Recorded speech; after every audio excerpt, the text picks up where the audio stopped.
Have you ever considered what would a convention look like in today's political environment? First, who would choose the delegates? If I'm the one hand-picking the delegates to the convention, I think it would be a very different outcome than if Nancy Pelosi were doing so. He who chooses the delegates chooses the outcome. So, who chooses the delegates? It's generally assumed that our state legislatures will choose the delegates.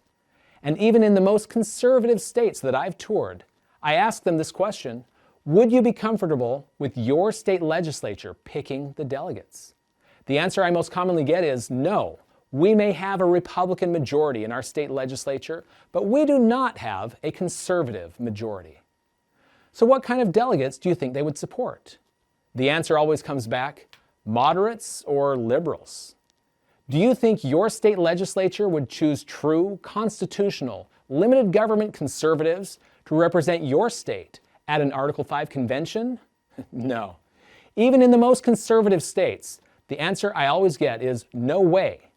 So what can we expect to come out of a convention that is dominated by moderates and liberals getting together and talking about the future of our Constitution?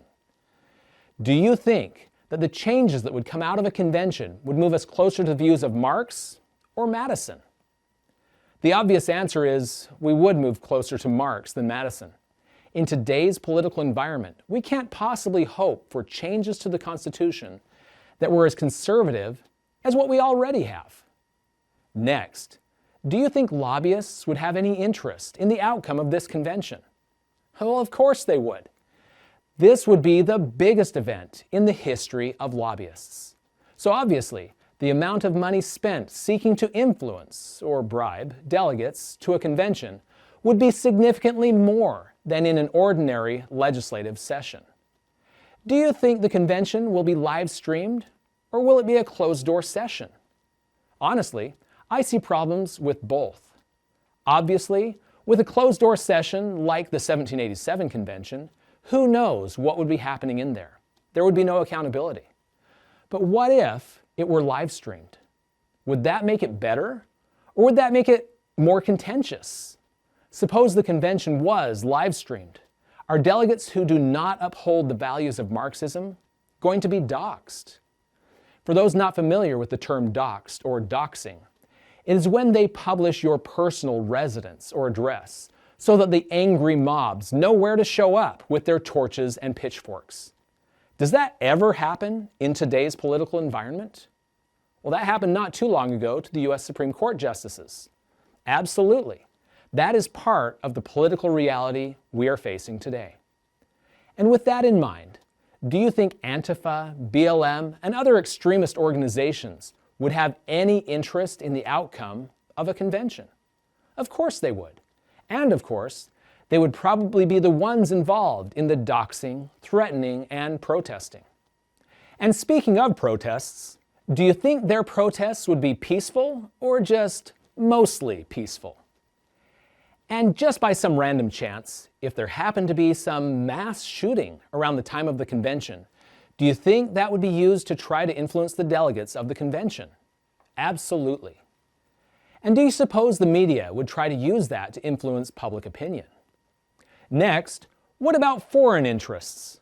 Would Russia, China, the United Nations, or others have any interest in the outcome of this convention?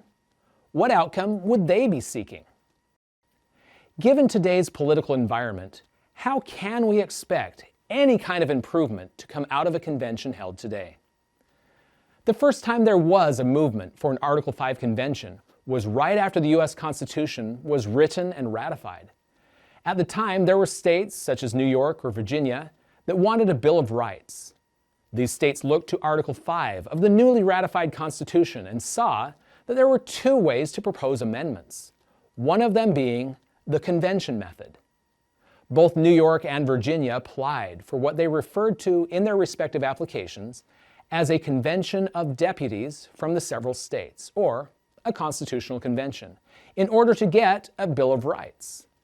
This was the very first Article 5 convention movement in America, and James Madison got out in front of that movement to stop it.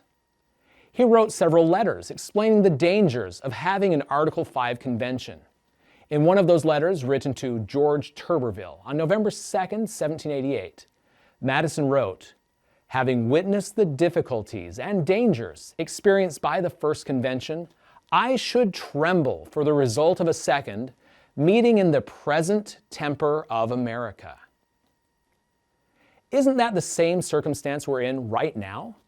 Likewise, today, we haven't seriously used the Constitution for quite a few decades, perhaps well over a century. Let's try using it for a few years first, before proposing any changes to it.